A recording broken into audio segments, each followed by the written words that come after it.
대안학교는 부모의 역할이 돈. 네. 돈과 믿음이다. 아이가 뭐가 됐으면 좋겠습니까? 나한테 물으면 어떡하지? 부모의 손길이 덜 닿을수록 아이는 자기가 할 수 있는 능력치가 커진다. 그 최근에 네. 한가인이 유튜브 계속 네. 하면서 네. 아이 라이딩하는 게 좀 화제가 됐거든요. 맞아요. 네.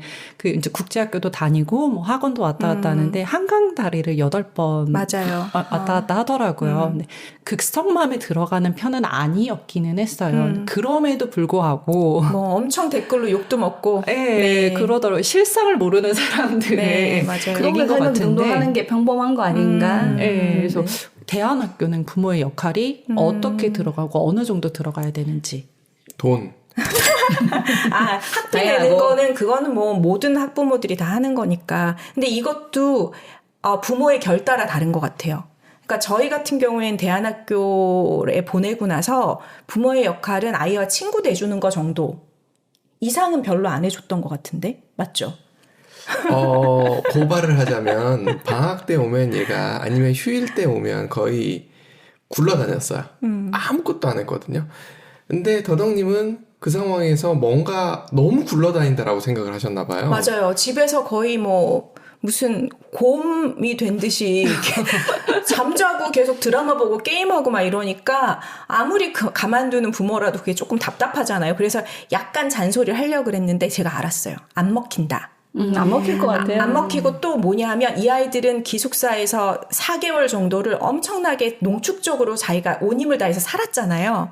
그러니까 한 2달은 쉬게 둬야 되는구나. 그거를 이제 늦게 깨달았죠. 기숙사가 일주일 스케줄이 학교 수업하고 보통 애들이 집에 오면 그래도 풀어지는데 거기는 뭐 아침 7시부터 시작해서 밤 잘 때까지 다 그 시간에 맞춰서 움직여야 되는 그게 되게 힘들 것 같긴 해요. 그것도 그렇고 관계를 이 아이들은 그 계속 안에서 해야 되니까. 뭔가 스트레스를 받고는 있는 거잖아요. 그렇죠. 친구가 좋지만 스트레스는 받고 있어.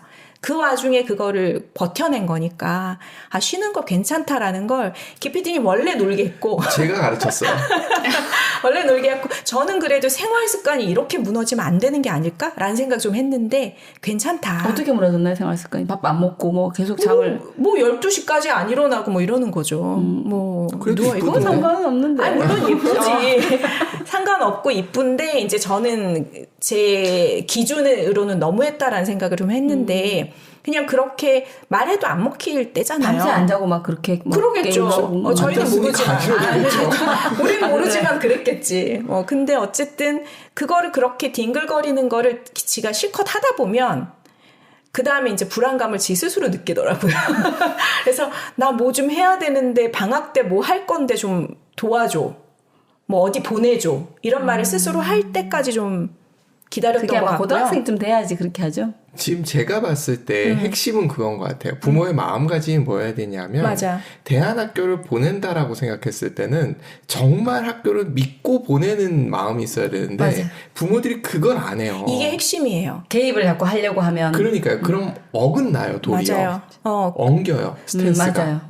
다행히 저희가 부부가 좀 그게 쿵짝이 맞아가지고 그 학교 보내고 그거에 대해서 의심은 별로 안 했거든요. 그리고 이 아이들이 그 안에서 애들이랑 이제 얘기를 하다 보면 부모들한테 들은 말을 가지고 또 루머를 만들잖아요. 선생님 욕도 좀 할 수 있고 이사장님 욕도 할 수 있고 막 그런 신뢰를 못하게 되면 사실 아이들이 그 안에서 있는 게 무슨 의미가 있겠어요. 그러면 그 아이가 한 말을 부정은 안 하지만 받아는 주되 긍정으로 다시 소화해서 그래도 하시는 역할 그 학교에서 좋은 점 같은 걸 얘기해주고 그렇게 약간 긍정적으로 풀 수 있게 좀 도와주는 역할을 둘이 같이 그건 좀 박자가 좀 맞았던 것 같고 또 한 가지는 욕도 같이 했어요, 저는. 물론 잠깐 그럴 수 들어줘야지 있죠. 받아줘야지 받아주고 나서도 보면 마지막은 긍정으로 돌려주는 걸 잘해요 기피디님도. 그리고 또 한 가지는 그 아이가 이제 중학교 3학년 정도 되기 시작하면 부모들이 대안학교 보냈음에도 불안해해요. 이제 고등학생 되는데 어떻게 하지? 이제 그러면 그래 대안학교는 좋은 뜻으로 보냈어. 이 아이 미래는 어떻게 하지? 부모가 이제 불안하기 시작하면 뭘 하냐면 주말에 빼서 학원을 보내더라고요. 그래서 그거를 저는 정말 너무 그러니까 이게 넌센스 아닌가라는 생각을 했는데 그 우리는 기도 모임이라고 부모들이 가끔 모이는 기도 모임이 있었어요. 그 모임에 가면은 제가 항상 이제 잔소리를 듣는 거죠. 그렇게 두면 안 돼. 이런 얘기를 계속 들었어요. 그렇게 있으면 그러면 얘 이제 고등학생 되고 이제 대학 뭐 준비 안 해? 막 이러면서 계속 이야기를 들었는데 약간 꿋꿋하게 아무것도 안 시키고 있었는데 이 아이가 이제 방학 때 SOS를 칠 때 그때는 하지만은 안 했죠. 지가 하고 싶다 그러면 오케이. 그러면 그거는 그 대신 저희가 기본 베이스가 저희가 알아보는 게 없어요. 그 정보가 없으니까 너가 선배들한테 물어봐 그럼. 그러니까 얘가 학원을 보내달라고 했던 게 미국 대학 입시를 준비하는 SAT 학원이었거든요. 근데 그걸 가고 싶어 준비를 하고 싶은데 우리는 정보가 없다. 선배들한테 물어보고 와라. 그러면 보내줄게. 이렇게 해서 그 자료조사도 본인이 하게 했고 그러니까 좋더라고요. 본인의 의지로 가는 건 열심히 본인의 의지로 갔는데도 놀긴 놀더라. 저는 이 말을 동의 안 해요. 저희 딸아이는 네. MBTI가 ESTJ란 말이에요. 로봇이에요. 믿어주면 되는데 이게 어쩔 수 없이 있어. 이건 맞아요. 부모로부터 받은 거라고 봐요. 맞아요. 그러니까 더덕님, 그러니까 제 입장에 장모님이죠. 장모님의 그 스타일이 전혀 없을 순 없고, 맞아.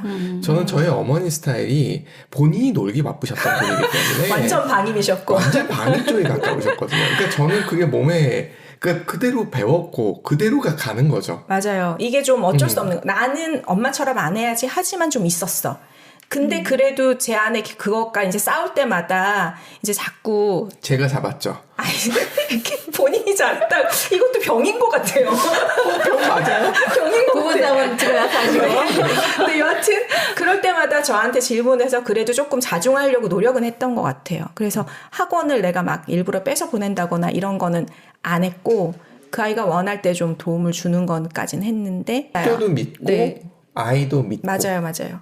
그게 가장 중요한 포인트라고 생각해요. 대안학교들마다 또 차이가 있기는 하던데 맞아요. 부모들이 참여해야 되는 것들이 좀 있나요? 아까 기독교 모임 말씀하셨고 네. 꿈이 학교인가요? 네. 한 달에 한 번씩 모임 같은 것들? 맞아요. 부모들이 참여해야 부모들, 하는 것들이 어느 정도 되는 건가요? 그거는 부모가 정말 바쁘면은 뭐 예외로 할 수 있어요. 꼭 모든 걸 참석해야 되는 건 아니라서 상관없습니다. 네. 학교마다 차이가 되게 커요. 그걸 굉장히 많이 요구하는 그러니까 기숙학교가 아닌 곳일수록 요구가 많아요. 이유학교가 좀 도리어. 그렇더라고요. 많이 모이더라고요. 네, 그리고 발도르프도 그렇고 중등, 고등은 그렇게 많지 않을 것 같고, 발도르프는 초등이기도 하고, 발도르프 자체가 이제 자연교육이기 때문에 전 부치고, 뭐 씨 뿌리고 다 부모 같이 하는 건데, 중고등은 그렇게 부모 모여서 기독교 기도 모임이라든지 그런 부모 자체의 세미나 이런 거 좀 자주 있는 것 같은데 저같이 일하는 경우는 어쩔 수 없이 맞아요. 드리겠지만 대부분 다 필참하시는 것 같더라고요 부모들이.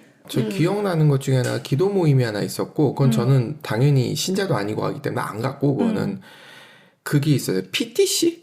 Parent Teacher Conference인가? 뭔가 하는 게 있었어요. 이거는 학부모하고 선생님하고 과목별 선생님 또 뭐 다양한 선생님하고 얘기하는 시간이니까 궁금하잖아요. 이거는 의무감으로 간 게 아니라 저는 호기심으로 갔었어요. 그거는 한 학기에 한 번 정도였던 것 같아요. 맞아요. 네, 그래서 뭐 자주 모이는 건 아니었고, 그러니까 이게 학교마다 다릅니다. 맞아요. 네. 재밌었어요, 저는 네. 개인적으로. 근데 학교마다 다른데 부모마다 다르다. 아까 그 말씀 드렸던 초등이 게. 아마 좀 빈번할 것 같고 그래도 네. 중고등은 그렇게 네. 많지는 않을 거야. 아마. 그래서 그게 부모의 그 교육하는 가치관하고 맞닿아서 어느 게 옳다고는 말할 수 없는데 이제 저의 생각은 부모의 손길이 덜 닿을수록 아이는 자기가 할 수 있는 능력치가 커진다라는 생각이 좀 있었기 때문에 하려고 노력은 했죠. 잘 안 됐지만. 네, 노력은 했다. 네. 돈과 믿음이다. 네.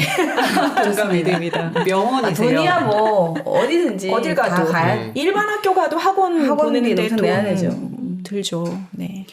아까도 말씀하셨다시피 대학이 목표면 이 학교는 아니다라고 말씀하셨잖아요. 네. 저희 세대에는 대학이 관문이었거든요. 사회로 나가는. 그래서 대학이 목표가 아니면 어떤 걸 목표로 저는 대학까지 보면서 보낸 거예요. 현실적인 상황을 저는 고려를 안 하지 않는 사람이기 때문에 그걸 고려했을 때 대안학교를 나왔을 때 그 뒤에 얘가 만약에 정말 대학을 가야만 되는 상황이거나 아니면 얘가 하고 싶은 꿈이 그거일 수도 있고 뭐 여러 가지 이유들이 있을 수 있는데 그게 차단되면 안 된다고 생각해요. 왜냐하면 아이가 그걸 대안학교를 들어갈 때 그것까지 생각하고 들어갈 수는 없어요. 그러니까 이게 다 연결이 되어 있어야 된다고 생각을 했고 필요하면 얘가 원하는 좋은 대학을 들어갈 수도 있어야 된다고 생각해요. 물론 포기해도 관계는 없지만 원하는데 지금까지 받은 교육 때문에 못 넘어가는 거는 문제가 된다고 생각한 거예요. 아, 그렇죠.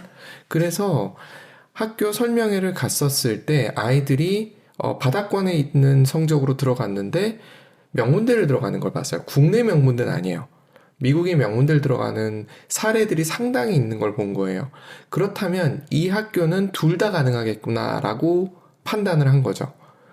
그래서 다니면서 결정하면 되는 거지 그것조차도 부모가 먼저 결정해버리면 안 된다는 생각을 저는 하는 거고 그런데 왜 대안학교냐 일반 학교가 아니라 일반 학교를 통해서 대학을 들어가는 과정은 아이를 학대하는 과정이라고 저는 보는 거예요. 학원 뺑뺑이 돌리고 그런데 그 학원에서 배우는 것이 미래에 도움이 되느냐라고 묻는다면 전혀 안 된다고 생각한 거예요. 미국에 제가 교재를 고를 때 대학 강의 교재를 고를 때 느꼈던 게 뭐냐면 일본 교재를 베낀 우리나라 교재는 문제풀이에요. 이게 무슨 의미가 있고 이게 왜 필요한지도 없어. 그냥 때리 문제만 풀어. 미국 교재를 잡아봤거든요. 놀라운 거예요.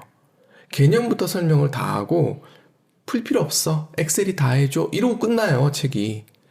그러면서 뒤에 이제 부록처럼 이렇게 푸는 방법도 있고 이렇게 푸는 방법도 있어. 이런 식으로 접근을 하더라고요. 과연 어떤 교육을 받은 사람들이 사회에 나와서 창의적인 문제를 풀어낼 거냐라는 거예요. 회사에서 주는 문제는 유형별 문제가 아니잖아요. 유형이 있나요? 없잖아요. 새로운 문제를 풀어야 되는데. 그냥 인생이 그렇죠.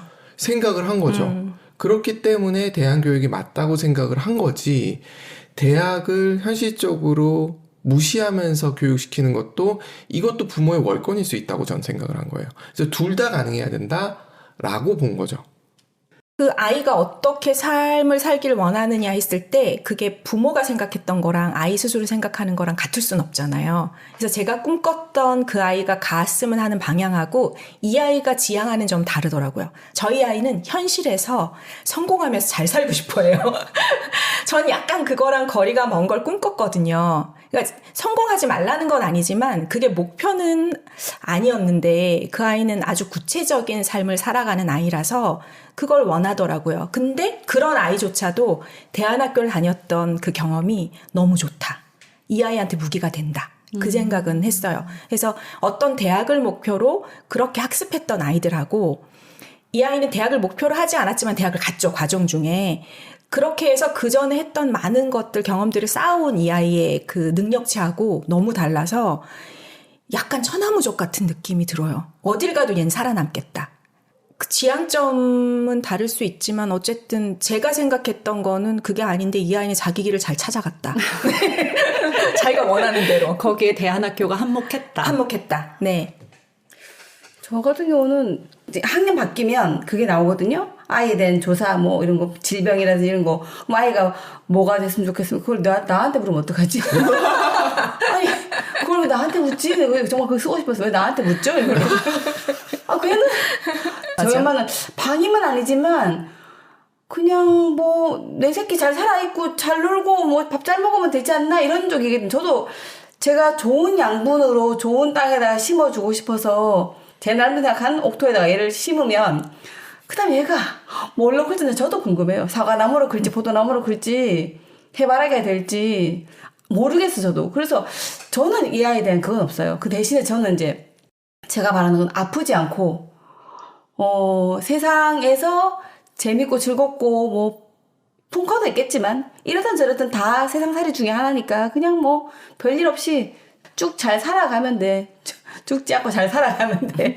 이런 느낌으로 저는 보내는 쪽이기 때문에 그 다음 문제는 그 아이가 알아서 하지 않을까? 제가 필요하다고 하면 그거 내가 해줄 수 있으면 해주는 거고 그거 내가 해줄 수 없는 거다 하면 그렇게 얘기하면 되는 거고 그러지 않을까 싶습니다. 저는. 비정교인 엄마들이 묻는 이야기가 대부분 다 교회 다녀야 되는 거 아니야? 중요한 사춘기잖아요. 나무로 치면 뿌리 부분에 해당되는 건데 그때 철학을 딱 가진 어떤 종교가 있다. 그럼 그 종교를 갖고 세상을 바라보는 것도 나쁘지 않고 그렇게 익혀가는 것도 나쁘지 않고